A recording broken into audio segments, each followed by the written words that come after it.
karaoke-ohjelma. On hiljasta. Arvoisa juhlayleisö, saanen toivottaa teidät tervetulleeksi tähän hienoon tapahtumaan, missä suurta mestaria muistetaan muistolaatalla. 20 vuotta sitten Pispalan Sälli suunnitteli laattaa, ja kuinka ollakaan, kun tämä vuosi oli juhlavuosi, 100 vuotta. Pispalan Moreeni ja Pispalan Sälli yhdistivät voimat, ja tässä on lopputulos. Todella hienoa, että näin paljon ihmisiä on tässä paikalla. Ja suurta mestaria pitää aina muistaa, ja se on hienoa, että täällä Tampereella on aina semmoinen homma, että kollegaa muistetaan, että annetaan järjestäjille kaikille kunnon aplodit tästä hommasta. Kiitos. Haluan kertoa tässä pienen tarinan. Yksi meidän Korteen kaveri kertoi tässä semmoisen jutun, että aikanaan 45 vuotta sitten oli tuolla Työväen teatterin vessassa 5 kaveria pitkällä rännillä siinä, ja yksi kaveri rupesi laulamaan, että on köyhä laulaja vain ja aivan koditon. Yhtäkkiä Olavi Virta oli sinne vieressä ja sanoi, että köyhä voit olla, mutta laulaja et koskaan. No me lähdetään tästä liikkeelle, ja koska me ollaan saatu tänne kivaa porukkaa laulamaan, niin mehän lähdetään näin liikkeelle. Eli Pispalan Sälli, saanko pyytää, Tähti ja meripoika ja Kun ilta ehtii. Ole hyvä. Kiitoksia. Tervetuloa tähän tilaisuuteen minunkin puolestani. Ja arvoisa yleisö, tällaista tilaisuutta ei ole koskaan tässä ollut, eikä tämmöistä tilaisuutta tule tähän enää koskaan. Nautitaan tästä.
Katson taivaalle sen tähti pöistä, etsin rauhoitusta sielulleen.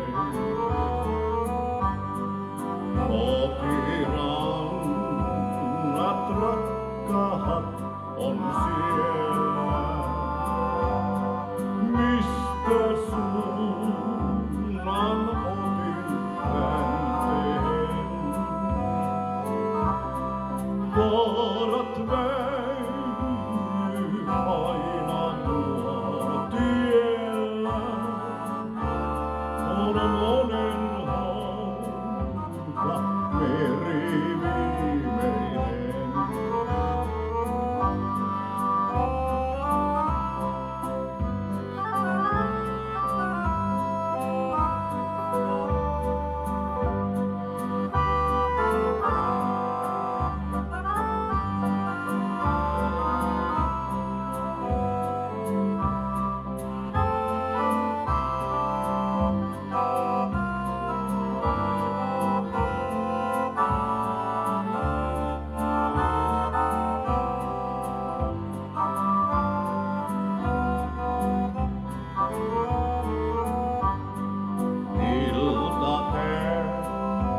Iltatähden kimmellyksen myötä kotiin nyt laitan terveisen. Kerron kuinka kaunista syöntää, keitä kun mä täällä muistelen.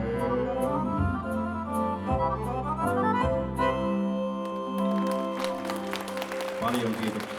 Kiitos. Kiitos.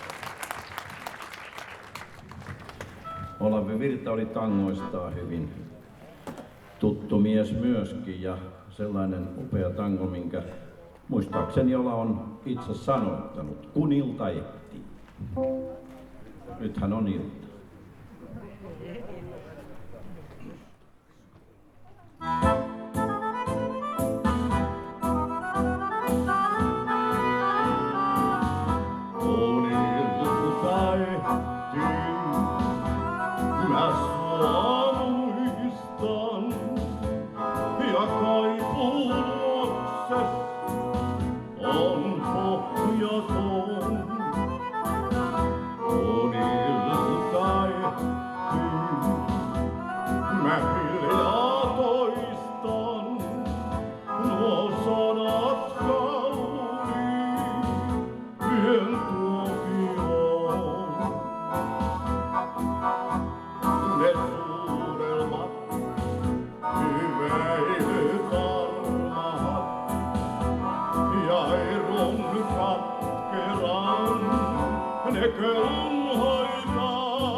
Seuraavaksi annetaan puheenvuoro Pispalan Moreenin puheenjohtajalle Jari Niemelälle.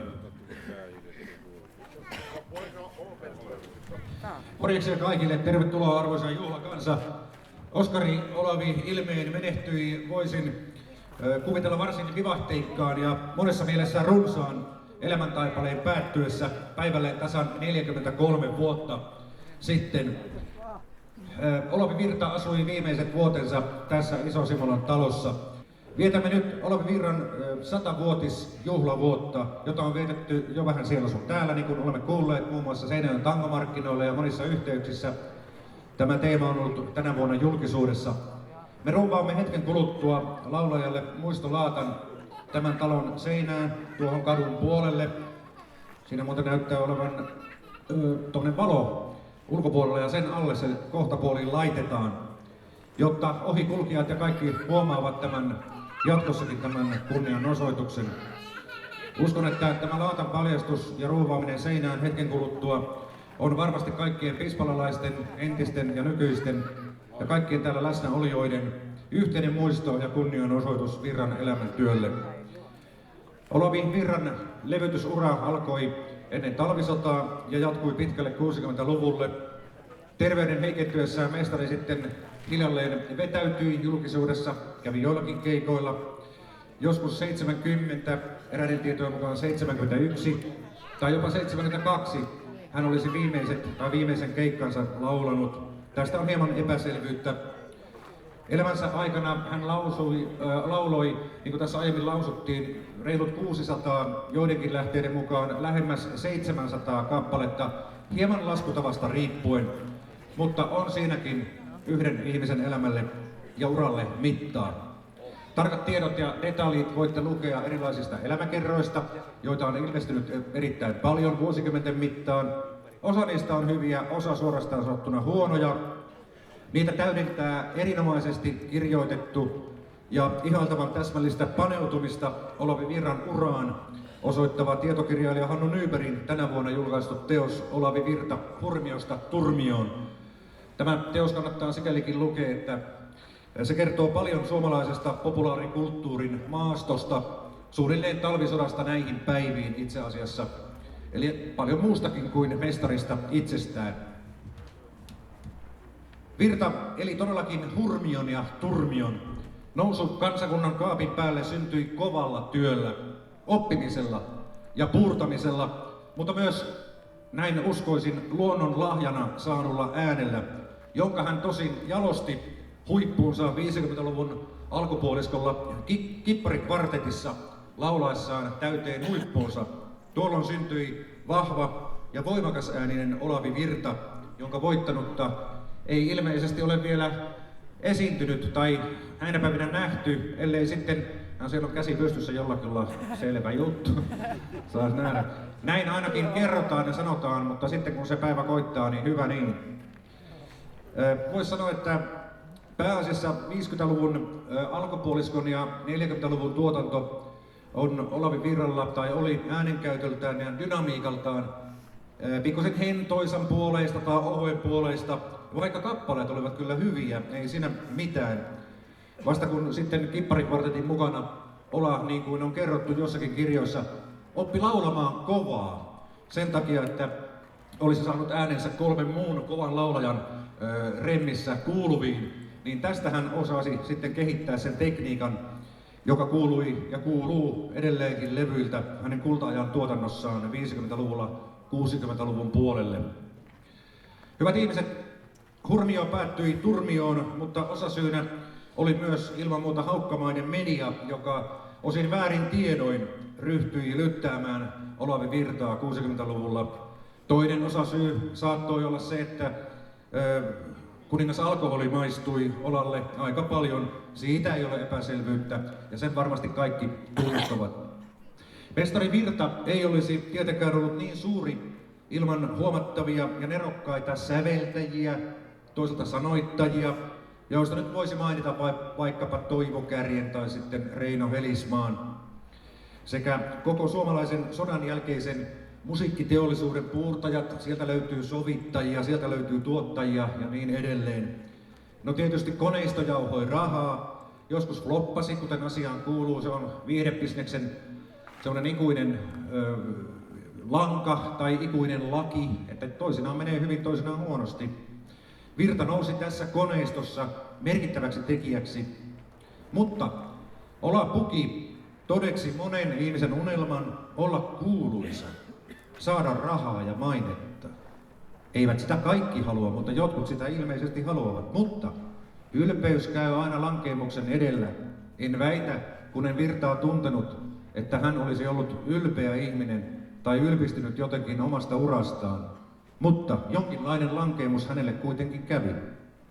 Silti Olavi Virta lauloi sydämensä suomalaisen populaarikulttuurin ytimeen, sinne, jossa asioita ei voi käsitellä matemaattisesti tai rahalla mitata millään tavalla. Se on nimittäin tunteen maailma. Ja mestari lauloi tällä tapaa itsensä suomalaisen sieluun ja suomalaiseen sielun maisemaan, ja siellä pysyy. Arvoisa juhlakansa, olemme nyt paljastamassa hetken kuluttua Virralle tällä tietoa todennäköisesti viimeistä muistolaattaa. Patsaita ja muitakin muistolaattoja on ehditty paljastaa tänäkin vuonna. Tai mistä sen tietää, jos joku jossakin keksii muutaman vuoden päästä, että jostakin syystä voisi muistolaatan paljastaa, siitä vaan. Tämä muistolaatta on Pispalan Morini ry:n ja asunto-osakeyhtiö Tampereen Mäkikatu 75 kustantama. Laatan on suunnitellut, valmistanut Raimo Rajala. Tässä kävi sillä tapaa, että Morinin piirissä virisi jo muutama vuosi sitten ajatus tästä Virran muistolaatasta. Ja kuinka ollakaan, Pispalan Sälli, Ilkka Kuusniemi oli samaa asiaa jo hautunut parikymmentä vuotta. Me saimme yhytettyä toisemme tuossa vuodenvaihteessa, kun kahdella taholla oli yhtäläinen ajatus ja idea, niin löimme sitten hynttyyt yhteen ja nyt olemme tässä. Pispalan Moreni katsoo asiakseen ja kunnia sellaisekseen pitää yllä paikallista pispalalaista perinnetietoutta, ja siihen tämä laatan paljastus seinään osuu erittäin hyvin tähän pirtaan. Moreni on harrastanut muunkinlaista, muun muassa muistolaattoja Pispalaan ja sitten myöskin tuo Rajaportin vanha aitakivi, eli kilometripylväs, joka on siinä Pirkankadun kautta Pispalan valtatien yhtymäkohdassa tai siitä, mistä kadut, voiko nyt sanoa, alkavat tai päättyvät siihen. Kuitenkin. Näin ja hyvin omasta puolestani minäkin toivotan teidät tervetulleeksi tähän tilaisuuteen, ja musiikkia todellakin meille esittävät Pispalan Sälli, Dimitri Isberg ja Sinitaivas Orkesteri.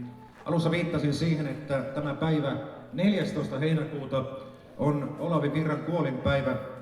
Muistolaatan paljastus ajoitettiin juuri tietoisesti tähän päivään. Siis, mikä parempi onkaan todeta lopuksi, Olavi Virta elää!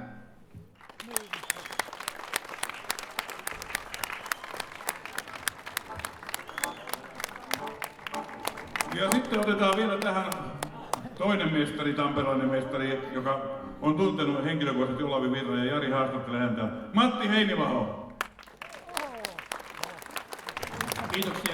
Kiitos.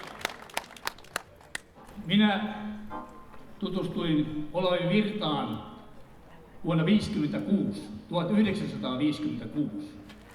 Meillä oli yhteinen keikka tuolla VPK:lla ja hän oli juuri ostanut tuliterän Fairlane, Custom Fairlanein tuolta Amerikasta ja oli ollut siellä kiertueella. Ja näitä hän muisteli ja näytteli meille kaksoiskaasuttajaa ja kaikkea tämmöisiä asioita. Sitten tein hänestä ohjelman tässä talossa. Ja vuonna 1965 niin silloin tämä Pale Saarinen kertoi mulle, kun olimme yhdessä tekemässä Tapsan tahteja Nokialla, niin hän kertoi, että sulla on kuulemma tämmöinen materiaali. Mä sanoin, että juu on, mutta sitä ei näytetä koskaan. Koska minä itse laulajana en voinut näyttää arvostamastani mestarista sellaista kuvaa, missä hän tutisee ja on huonossa kunnossa. Mutta sitten kuitenkin tehtiin tämä asia sillä tavalla, että Pale Saarinen yllytti minut tähän ohjelman tekemiseen. Ja hän sai puuttua mut ympäri ja sitten me rupesimme työstämään sitä. Ja mikä mainiointa tässä asiassa oli se, että kun tein tämän ohjelman ja katsoin sitä lävitse, se oli 50 minuuttia, tuli siihen tulokseen, että tätä ei katso susikaan. Jolloin pätkäsin siitä pois 20 minuuttia, siitä tuli puolen tunnin ohjelma, eikä mitään oleellista jäänyt pois. Siis, mitä tästä opimme? Televisio-ohjelmia tehdään helposti liian pitkiksi. Ja tämä sitten tuli ulos vuonna 1996 ja tämä ohjelma on kuulemma tullut uusintana tänä vuonna, en tiedä, koska en ole sitä itse nähnyt, että en ole siitä ollenkaan varma, että onko tämä tullut tai ei. Onko tullut? No selvä peli. Sitten ei mitään hätää. Kaikki hyvin. Se, että Olavi Virta oli muun muassa hyvin monta kertaa tuuresin häntä esimerkiksi silloin, kun hän oli tuotannossa. Olavi Virran orkesteri oli esiintymässä siellä Ja hän sai sairauskohtauksen, mistä lääkärit sanoivat, että ei enää ikinä tule sairaalasta takaisin. Mutta hän tuli kuitenkin, ja oli orkesterini kanssa, olin tuolla Kyröskosken suurlavalla, kun hän siellä esiintyi ja lauloi Kuolleet lehdet. Ja multa meinasi tulla kyynel silmään. Se oli niin vaikuttava esitys, että ei ole tosikaan. Ja siitä hän sitten jatkoi eteenpäin. Kävi pitkin keikoilla eri puolilla Suomea ja sitten vuonna 1972 hän poistui näistä maisemista. Hei, Matti Heinivaho, mikä on Olavi Virran kaikkein aikojen paras kappale, sinulle läheisin sellainen? Äkkiseltään kysyttynä, onko sellaista? Kaikki kappaleet, mitä Virta lauloi, hän lauloi täydestä sydämestään ja lauloi erittäin hienosti ja hyvällä äänellä. En tiedä, en näin äkkiseltään pysty sanomaan, että mikä olisi se kaikkein paras häneltä, mutta en tiedä. Kaikki ovat hyviä, mitä hän teki ikinä. Minkälaisen perinnön Olavi Virta jätti suomalaiseen viihdemaailmaan, suomalaiseen musiikkiin, tanssikulttuuriin? Minkälaisen muiston ja minkälaisen panoksen hän siihen antoi?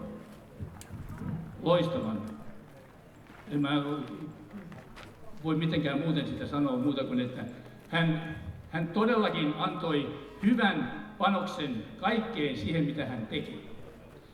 Ja oli erittäin mukava ja viihtyisä ihminen. Siis kaikilla tavoilla miellyttävä. Silloinkin, kun olin tässä talossa tekemässä tuolla, missä on tuo tähti ikkunassa, missä hän asui, niin sielläkin